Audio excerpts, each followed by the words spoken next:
Turkeys by Bailey White.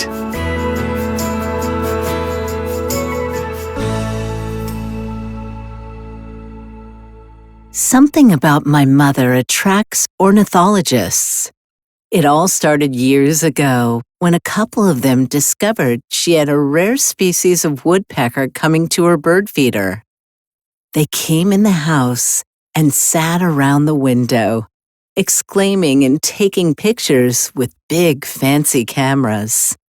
But long after the red cockaded woodpeckers had gone to roost in their sticky little holes in the red hearts of our big old pine trees, and the chuck-wills widows had started to sing their night chorus, the ornithologists were still there. There always seemed to be 3 or 4 of them wandering around our place, discussing the body fat of hummingbirds, telling cruel jokes about people who couldn't tell a pileated woodpecker from an ivory bill, and staying for supper. In those days, during the 1950s, the big concern of ornithologists in our area was the wild turkey. They were rare, and the pure strain wild turkeys had begun to interbreed with farmers' domestic stock. The species was being degraded. It was extinction by dilution, and to the ornithologists, it was just as tragic as the more dramatic demise of the passenger pigeon or the Carolina parakeet.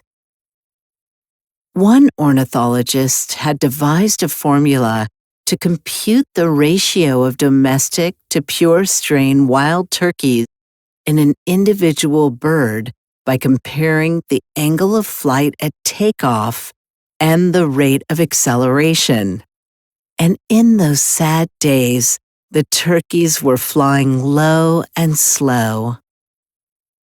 It was during that time, the spring, when I was 6 years old, that I caught the measles. I had a high fever, and my mother was worried about me.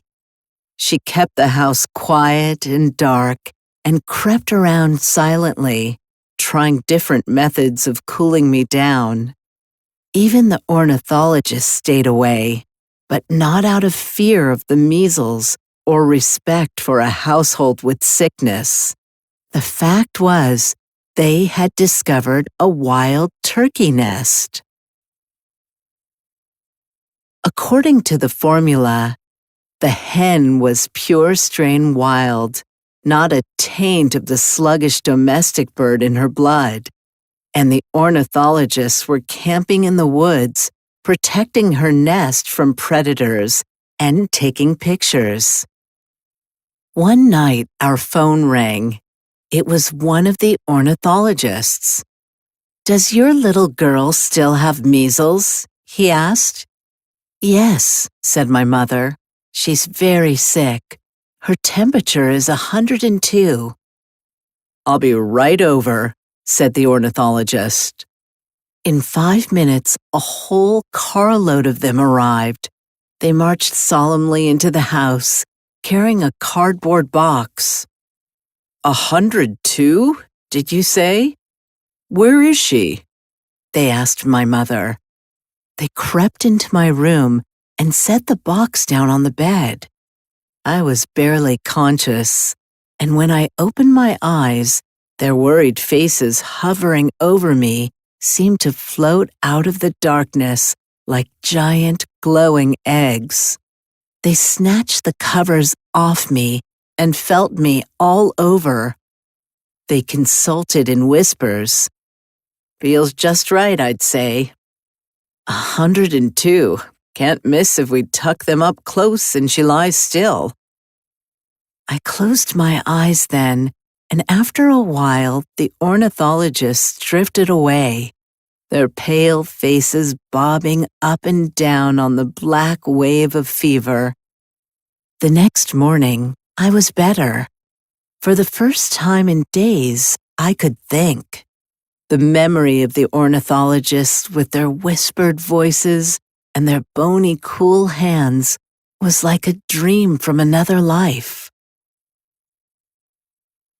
But when I pulled down the covers, there, staring up at me with googly eyes and wide mouths, were 16 fuzzy baby turkeys and the cracked chips and caps of 16 brown speckled eggs. I was a sensible child. I gently stretched myself out. The eggshells crackled, and the turkey babies fluttered and cheeped and snuggled against me. I laid my aching head back on the pillow and closed my eyes. "The ornithologists," I whispered. "The ornithologists have been here." It seems the turkey hen had been so disturbed by the elaborate protective measures that had been undertaken in her behalf that she had abandoned her nest on the night the eggs were due to hatch. It was a cold night. The ornithologists, not having an incubator on hand, used their heads and came up with the next best thing. The baby turkeys and I gained our strength together. When I was finally able to get out of bed and feebly creep around the house, the turkeys peeped and cheeped around my ankles, scrambling to keep up with me and tripping over their own big spraddle-toed feet. When I went outside for the first time, the turkeys tumbled after me down the steps and scratched around in the yard while I sat in the sun. Finally, in late summer, the day came when they were ready to fly for the first time as adult birds.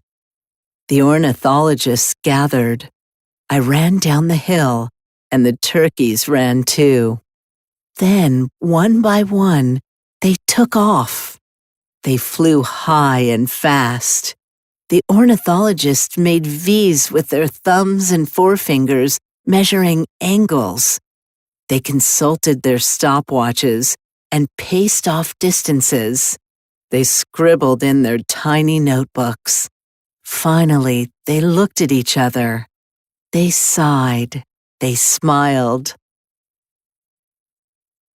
They jumped up and down and hugged each other.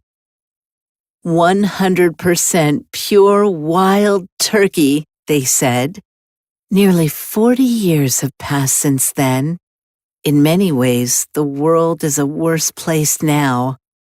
But there's a vaccine for measles, and the woods where I live are full of pure wild turkeys. I like to think they are all descendants of those 16 birds I saved from the vigilance of the ornithologists.